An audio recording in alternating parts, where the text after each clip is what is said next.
IT বাইরের পক্ষ থেকে সবাইকে আবারও স্বাগত ফ্রি ওয়েবসাইট তৈরির বাংলা ভিডিও টিউটোরিয়াল পর্বে।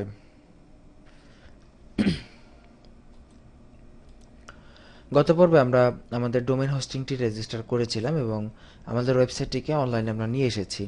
তো আজকের পর্বে আমরা আমাদের ওয়েবসাইটে ওয়ার্ডপ্রেস ইনস্টল করব। তো ওয়ার্ডপ্রেস জিনিসটা কি? ওয়ার্ডপ্রেস হচ্ছে একটি সিএমএস, যেটাকে বলা হয় কন্টেন্ট ম্যানেজমেন্ট সিস্টেম। দেখুন, আমাদের ওয়েবসাইটে কিন্তু বর্তমানে কোনো কন্টেন্ট নেই, ওয়েবসাইটটি একদম ফাঁকা। তো এই জন্যই কিন্তু মূলত আমাদের ওয়েবসাইটে ঢুকলে দেখাচ্ছে যে your website is up and running. তো এই জন্য আসলে আমরা কিভাবে আমাদের ওয়েবসাইটে কন্টেন্ট দিতে পারি বা আমাদের কন্টেন্টগুলো কিভাবে আমরা ম্যানেজ করব, সেটার জন্যই মূলত আমরা একটি প্ল্যাটফর্ম ইউজ করব, যেটি হচ্ছে ওয়ার্ডপ্রেস। তো সেই ওয়ার্ডপ্রেস আমরা আজকে আমাদের ওয়েবসাইটে ইনস্টল করব। ওয়ার্ডপ্রেস ব্যবহার করতে গেলে প্রথম ওয়ার্ডপ্রেসকে ইনস্টল করে নিতে হয়। তো আমরা boxhost.me-তে যথারীতি লগ ইন করবো। তো আমরা যদি cpanel.boxhost.me এটাতে যদি যাই, আচ্ছা আমরা যাচ্ছি, আমরা গত পর্বে এই পর্যন্ত ছিলাম। আমরা দেখুন এখান থেকে cpanel.boxhost.me এখানে গেলে আপনি এরকম একটি প্ল্যাটফর্ম দেখতে পারবেন, আপনার প্রোফাইল আছে এবং এখান থেকে আপনি হোস্টিং সিলেক্ট করবেন এবং এখান থেকে সুইচ হোস্টিং গেলে আপনার যে হোস্টিংগুলো আপনি রেজিস্টার করেছেন সেগুলো দেখাবে এবং এখান থেকে জাস্ট সুইচে ক্লিক করবেন। সুইচে ক্লিক করলে আপনার যে হোস্টিংটি আছে সেটি এখানে চলে আসবে। দেখুন আমাদের একটি কমপ্লিট আমরা সি প্যানেল কিন্তু পেয়ে গেছি আমাদের ওয়েবসাইটের জন্য। এখন আমরা আমাদের ওয়েবসাইটে আমাদের ইচ্ছা মতো যা খুশি তা করতে পারবো এবং দেখুন আমাদের বিভিন্ন তথ্য এখানে দেখাচ্ছে যে স্ট্যাটাস অ্যাক্টিভ আমাদের এটা, এবং লাস্ট লগ ইন হয়েছে 15 মিনিট আগে, তারপর লোকেশন ইউনাইটেড স্টেটস, এগুলো কিন্তু এখানে দেখাচ্ছে, আমরা দেখতে পাচ্ছি। এবং আমরা কিন্তু আরেকটি ইম্পর্টেন্ট জিনিস যেটা দেখতেছি, আমাদের ব্যান্ডউইথ কিন্তু 1,00,000 মেগাবাইট দেখতেছি এবং আমাদের ডিস্ক স্পেস কিন্তু আমরা দেখতেছি যে আপনার 10,000 মেগাবাইট, মানে 10 জিবি। তো 10 জিবি আমাদেরকে অনলাইন স্পেস দেওয়া হয়েছে এই ওয়েবসাইট থেকে। আপনি প্রতিটা আপনি চাইলে আরও হোস্টিং অ্যাড করতে পারেন এখানে। তো যতবার অ্যাড করবেন ততবার আপনি এক্সট্রা 10 জিবি করে পেয়ে যাবেন। তো যাই হোক, আমরা এখন আমাদের এই ওয়েবসাইটটিতে ওয়ার্ডপ্রেস কিভাবে ইনস্টল করতে হয় সেটি দেখব। ওয়ার্ডপ্রেস ইনস্টল করার জন্য সবচেয়ে সহজ যেটা পদ্ধতি হচ্ছে, একটু নিচের দিকে যাবেন।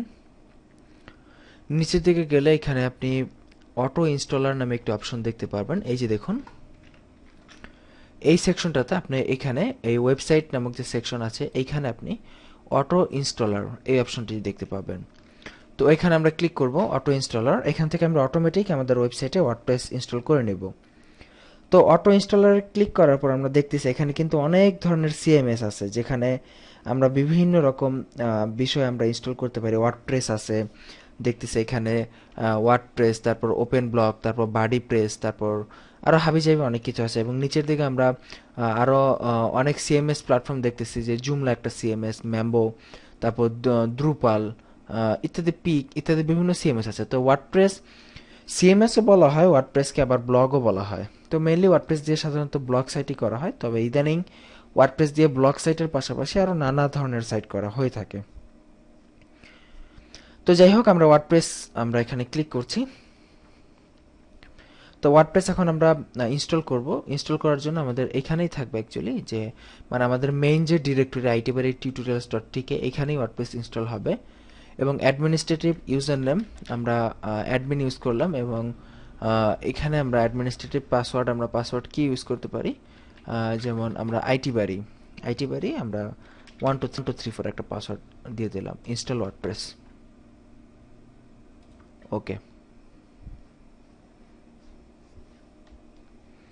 ওকে। দেখুন আমাদের সুন্দর হয়ে গেল যে ওয়ার্ডপ্রেস ইনস্টল করা হয়ে গেল, এবং আমরা দেখতেছি যে সফটওয়্যার ইনস্টল সাকসেসফুলি। এখানে আমরা নোটিফিকেশন দেখতেছি যে সফটওয়্যার ইনস্টল হয়ে গেছে ওয়ার্ডপ্রেস। তো মানে এখন আমাদের ওয়েবসাইটে কিন্তু আমরা ওয়ার্ডপ্রেস হয়ে গেছে। তো এখন যদি আমরা ওয়েবসাইটটা রিফ্রেশ করি, তাহলে দেখবে এখন কিন্তু আমাদের ওয়েবসাইটে কন্টেন্ট চলে এসেছে। ওয়ার্ডপ্রেসের যে ডিফল্ট কন্টেন্টগুলো সেটি কিন্তু আমরা ওয়েবসাইটে দেখতে পাচ্ছি। এটি কিন্তু এখন আর আগের মতো নেই। তো এর মধ্যে কিন্তু আমাদের দেখুন একটি সাইট কিন্তু করা হয়ে গেল খুব ইজিলি। আমরা কিন্তু জাস্ট 15 থেকে 20 মিনিটের মধ্যে একটি সাইট এভাবে কমপ্লিট করে ফেলতে পারি, বা দেখা গেছে একটু দ্রুত কাজ করলে 5 থেকে 10 মিনিটের মধ্যে একটি সাইট করা সম্ভব হয়ে যেতে পারে। আমাদের কিন্তু একটি ওয়ার্ডপ্রেস সাইট কিন্তু এখানে আমরা কিন্তু কমপ্লিট করে ফেলেছি। তো এখন এই ওয়ার্ডপ্রেস সাইটে আপনি কিভাবে এডিট করবেন, কিভাবে নতুন পোস্ট করবেন, কিভাবে বিভিন্ন ডিজাইন, বিভিন্ন থিম কিভাবে চেঞ্জ করবেন সেগুলো আমরা দেখাবো। তো যদিও ওয়ার্ডপ্রেসের থিম ডেভেলপমেন্ট টিউটোরিয়াল রয়েছে আমাদের আইটি বাড়ির, আপনারা চাইলে সেই বাংলা ভিডিও টিউটোরিয়ালটি আমাদের itbari.com ওয়েবসাইট থেকে গিয়ে সংগ্রহ করে দেখতে পারেন। ওয়ার্ডপ্রেস সম্পর্কে যদি আরও অনেক বিস্তারিত জানতে চান তাহলে আমাদের সেই টিউটোরিয়ালটি দেখবেন।